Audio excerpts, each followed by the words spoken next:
Hello and welcome to part 3 of our retro quirky cue. So we've laid everything out, we've structured our piece and got all our instruments. What we're going to rely on now is the hidden part of this template, which has our reverbs and stems ready to be routed and used. If you want to make a template like this, I've done a video on exactly that over there, and like and subscribe, always appreciated. The first thing I'm going to do is make sure these are organized into the groups that I want the eventual stems to be in, and I'm going to color code everything so we can see the wood from the trees, as they say. Okay, see you in a sec.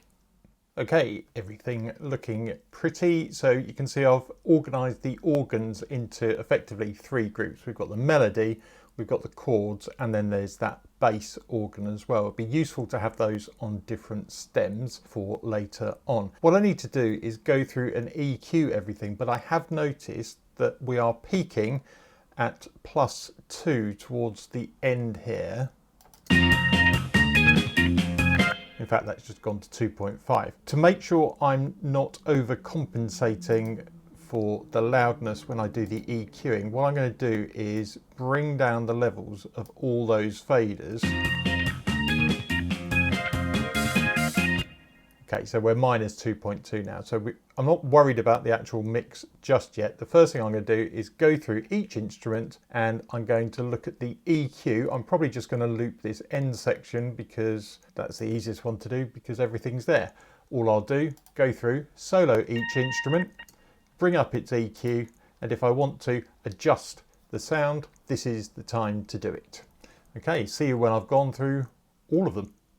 Okay, so we've put our EQ, we've just done some minor tweaks in the mid-levels on a few of the instruments so they poke out in their own space. The next thing I need to do is get these reverbs and stems labelled up to reflect what's going to go onto them. So we're going to have a melody organ, chords organ, bass organ, and so on down to drum kit at the end. Okay, see when I've labelled things up. There we go, I've got my labelling done. The reason that's important is because the next step is routing all the instruments to the correct reverb and the correct stem, and without labels it's a bit of a nightmare. I mean, you can work it out, but for example, these 2 tracks are going to be the melody organ, so instead of going to the stereo out, we are now going to route them to the melody organ stem. And ready for adding reverb, we're going to add a send to the melody organ reverb. I'm just going to do that all the way along for the different instrument groups and get ready for adding some reverb. Okay, so there is all our routing done. You can double check it has worked by pressing play. And if you don't hear anything but the meters are reacting, that's great because we can activate the input monitoring on our stems and it should work.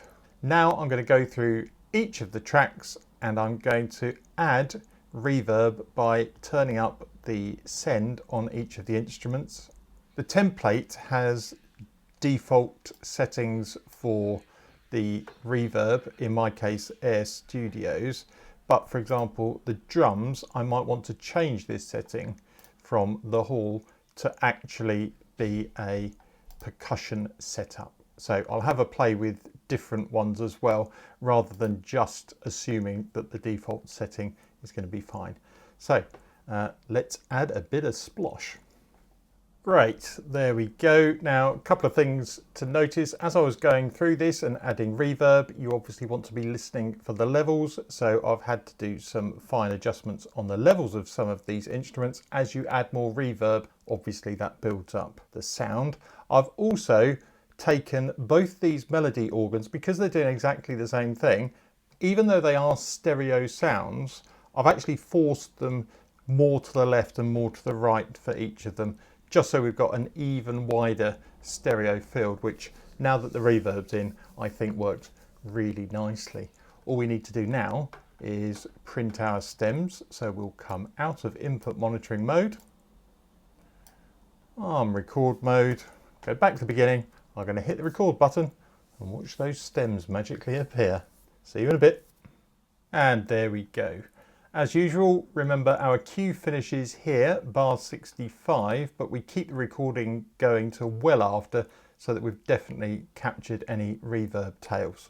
What I'm going to do is play this for you all as an outro now that we've got it EQ'd, mixed, we've added our reverbs so you can hear the finished track. I'm only going to put on the Logic Mastering Assistant to give us a bit of a boost to make sure we're at -1 dB overall. It's going to apply an EQ curve, which I'm probably going to agree about 50% with on previous experience.